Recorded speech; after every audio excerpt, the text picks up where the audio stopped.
During my video on the Demon Castle War, when I dramatically read part of Iga's interview with Gamatsu, something really interesting stood out to me. If you had the chance to make another Castlevania, what kind of game would you like to make? There are 2 episodes that we've implemented but never finished, so I'd like to finish those. This really stuck with me. Castlevania 1999 was the only huge, important gap in the timeline that I can think of, but no, there is another. It didn't take long to remember our forgotten hero of Castlevania, Quincy Morris. Let's go! Before we can talk about Quincy Morris, we have to talk about one of the most famous Belmonts, Richter. During the events of Symphony of the Night, Richter is manipulated by Shaft, mind-controlled and brainwashed into acting as the Lord of Darkness, all of course a ploy by the Dark Sorcerer to resurrect Dracula. Thanks to Maria and Alucard, they succeed in freeing Richter and defeating Dracula, another crisis averted.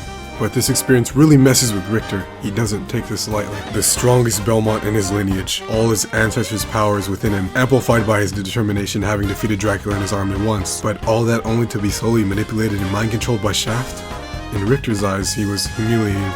If it wasn't for Alucard, who knows what Richter would have done under Shaft's influence. He needed to go somewhere far, far away after this, to cope and recollect himself, find himself and his meaning with others like him.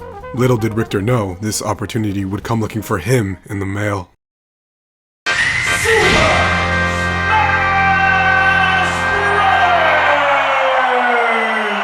Okay, no, but this experience really did affect Richter in a negative way, so much so that the whip itself began to reject him. The whip itself is a whole other entity, so for information on that, I'd recommend Syndravania's video on it. He stopped being a vampire hunter and entrusted the vampire killer to the Morris clan. We'll get into that in a bit. After this, the details of Richter's life are extremely foggy in canon, but he essentially disappeared from the world. Some speculate that he lived happily with Annette, his girlfriend in Rondo of Blood. I definitely think that this is the most likely answer, as the Belmont bloodline did continue, but Richter's fate is still shrouded in mystery. Richter giving up the vampire killer to the Morris clan is one of the most important moments in the series, and yet it's never been seen in any kind of media. So that's why some context was needed. The Morris clan is an offshoot of the Belmont clan, tangentially related, so to speak. You know what they say, if your family includes badass vampire hunters that kill Dracula every few hundred years, you can bet your cousins are going to be up to the task.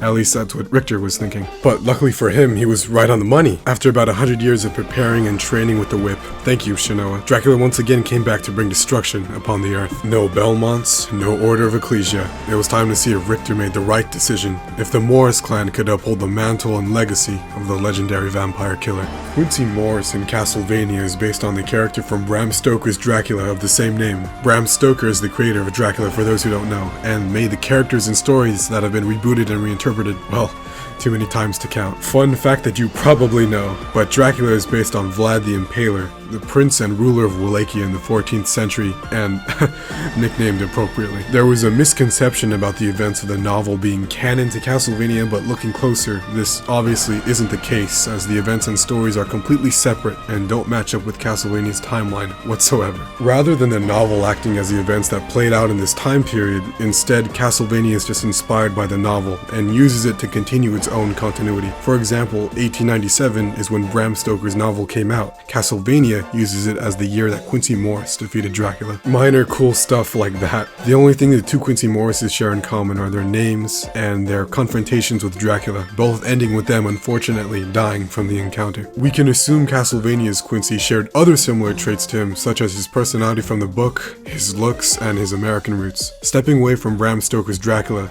the holy grail of Quincy's story, and pretty much the only real evidence of Quincy Morris defeating Dracula in 1897 in the franchise is in Castlevania Bloodlines instruction booklet.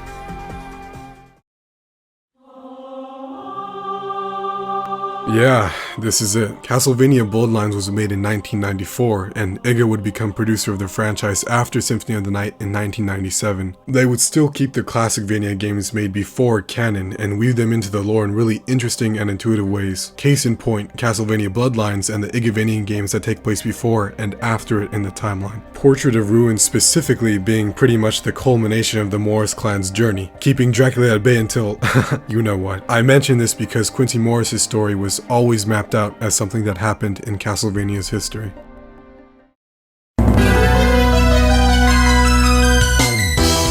Before John Morris and Eric Alucard in Bloodlines, Quincy Morris would embark on his journey to stop Dracula in 1897, as Richter entrusted this duty to them before disappearing off the face of the world. Trevor, fucking Christopher Belmont, and Simon as examples for him, Quincy Morris would have to face the impossible odds just as they did to stop the Dark Lord once again. Quincy would finally face Dracula in the fight of his life, and would defeat him after plunging a wooden stake into his chest, although just moments after, he would die himself from his fatal wounds. With his sacrifice, Quincy's legacy would continue on in his son, John Morris.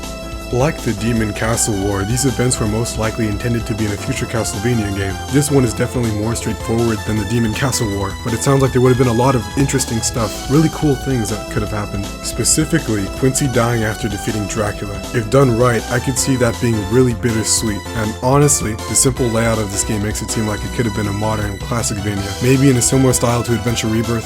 I could honestly see that happening pretty vividly, but with Konami being the way they are, plans for that probably left when Igarashi did. I do wonder what it could have been, and like with the Demon Castle War, we probably won't see these events ever come to fruition with the way things are right now. Hell, I don't know if I want them to. But seeing Castlevania's forgotten hero story make way for other great games in the franchise was really fun and interesting to look into. Quincy Morris might not be widely known or appreciated all that much, having pretty much never had the chance to shine in the spotlight. A story made as a stepping stone for another story tends to get you overlooked. But his impact on the series can't be forgotten, and his sacrifice and legacy still live on in the continuity strongly, even if they were never seen. Thanks for watching. Okay, thank you guys so much for watching once again. This is the second time I've done something like this. Again, it was really fun. I've had so much... looking into this was like, oh my god, I can't believe no one's talked about this. Too much to a certain extent anyway. I mean, there are some like fucking Reddit posts and everything. Both this video and the last one were subjects I was really interested in the Castlevania series, because I love this series. It's one of my favorite gaming franchises of all time. I definitely want to do more. I may revolve my channel around it, but I do also want to do a lot of other stuff, so if that sounds interesting to you, you know, maybe consider subscribing. Drop a like if you enjoyed it.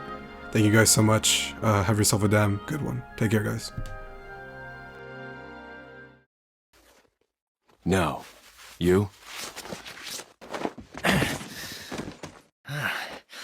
Okay, I have only one very important question. You got a smoke? Got gum.